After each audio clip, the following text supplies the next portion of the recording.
Summertime is fun time, of course, and it's also the time to be aware of safety concerns in order to enjoy all that outdoor fun.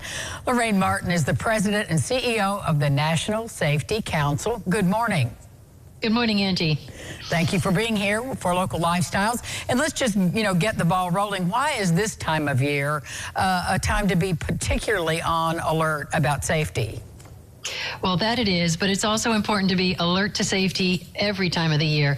I don't know if all of your audience would be aware that preventable injuries are the fourth leading cause of death in the U.S. And what does it mean to be preventable? It means we can do something about it. And in the summer months, some of those risks are even higher. One of those risks, as we might actually guess, is heat.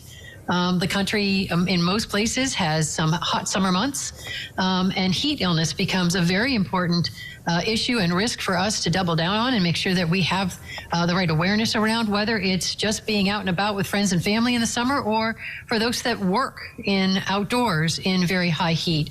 Heat illness literally kills hundreds of folks every year, and we can do something about it, and it's really important that we do. So what do you advise people to do? What kind of precautions? Yeah, the first thing is to make sure that you're just aware you're in the heat, and ideally have a buddy, have somebody who can look out after you, because heat illness really sneaks up on you quickly and is extremely dangerous.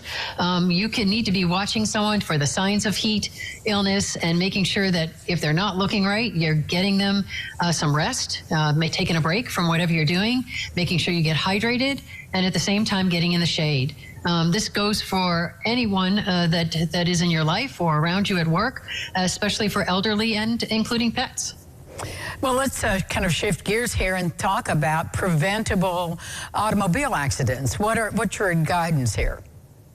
Yeah, the summer months are tough there too. And the months through May and August, we see a spike in traffic fatalities. Literally around 3,700 folks a month will die on our roadways in the summer months. We're out and about.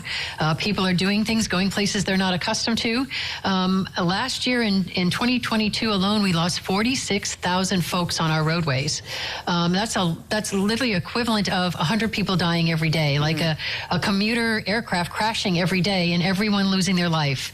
So the roadways are a place to be especially attentive all year round, and especially during the summer months.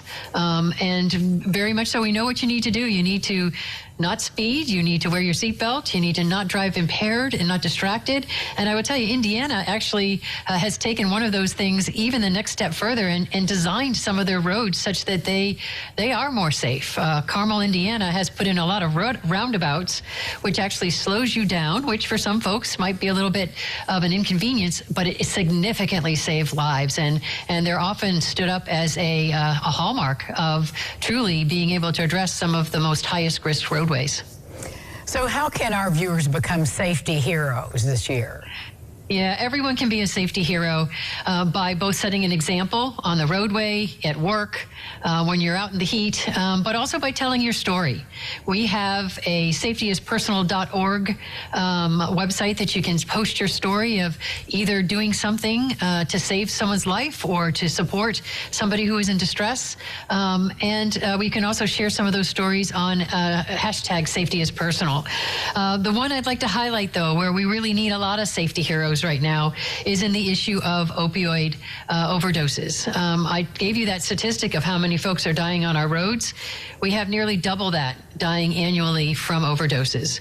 And there's something we can all do about that. We can get trained on the ability to use what's called an opioid overdose reversal medication, naloxone, which was now over the counter, and make sure it's available in our workplaces and our first aid kits and our schools, and ensure that we're trained to use it, because on the spot, we can save a life. And that's what a safety hero is. Lorraine Martin, thank you so much for all this wonderful and important guidance. Thank you, Angie. And we'll be back with more Local Lifestyles right after this. Stay with us.